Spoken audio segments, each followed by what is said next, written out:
Quelles sont les étapes pratiques qui pourraient nous aider à éviter l'échec et à faire du succès financier un résultat plus probable? Voici le premier principe, mettre les premières choses en premier.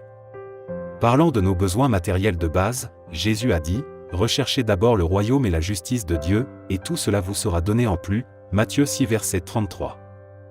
Mettre Dieu à la première place signifie, pour commencer, s'engager à mettre à part régulièrement les premiers moments de chaque jour, pour le culte personnel, garder le sabbat, et rendre fidèlement à Dieu, la dîme et les offrandes régulières, appelées engagement. Après cela, viennent les décisions concernant les choix de la vie, et après seulement l'engagement dans le mariage. En épousant une personne qui s'est engagée à mettre Dieu à la première place, on a plus de chances de faire un bon mariage et d'avoir une vie financière plus saine.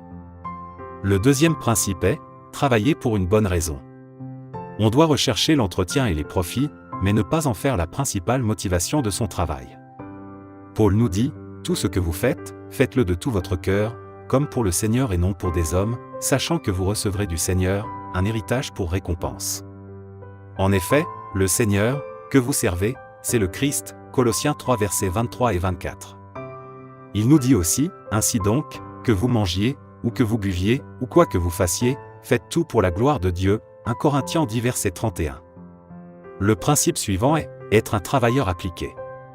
Dieu a inventé le travail avant l'apparition du péché, non pas comme punition, mais comme une bénédiction pour l'humanité, Genèse 2 verset 15. Il nous encourage toujours à faire de notre mieux, à chercher à être en bonne santé et indépendant, au lieu de devenir un fardeau inutile pour les autres ou pour le gouvernement. Le travail est si important, aux yeux de Dieu, que ne pas subvenir aux besoins de sa propre famille, par oisiveté, est équivalent à un reniement de la foi. 1 Timothée 5 verset 8, Proverbe 14 verset 23. Tandis que ceux qui sont paresseux, et qui ne sont pas disposés à travailler ne doivent pas non plus s'attendre à manger, 2 Thessaloniciens 3 versets 8 à 10. La parole de Dieu promet que les personnes actives sont comblées, Proverbe 13 verset 4. Quatrième principe, prendre soin de l'héritage de Dieu. Vu que les enfants sont l'héritage de Dieu, leur fournir un environnement familial chrétien est une haute priorité. Ceci commence par le culte familial quotidien et la participation régulière à l'école du sabbat et au culte. Depuis leur âge le plus tendre, enseignez-leur à rechercher la disposition à travailler et l'appréciation du travail. S'ils sont trop jeunes pour travailler pour un salaire, vous pouvez leur fournir un petit argent de poche pour leur enseigner l'importance d'être fidèles au Seigneur dans la dîme et les offrandes. Souvenez-vous que, là où est leur trésor, là sera aussi leur cœur, Matthieu 6 verset 21. Quelques conseils bibliques supplémentaires sur la gestion financière incluent avoir un plan financier qui englobera la séquence suivante d'événements, gagner, puis donner, puis économiser, et, seulement après, dépenser, dans cet ordre.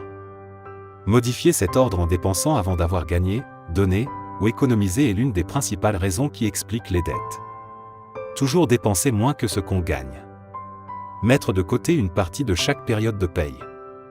Éviter les dettes comme la Covid-19. Être financièrement fidèle à Dieu. Aucune famille ne peut se permettre de vivre sans la bénédiction de Dieu. En nous souvenant que notre véritable foyer n'est pas ici, étudions chaque jour la Bible et apprenons en plus sur la planification du succès.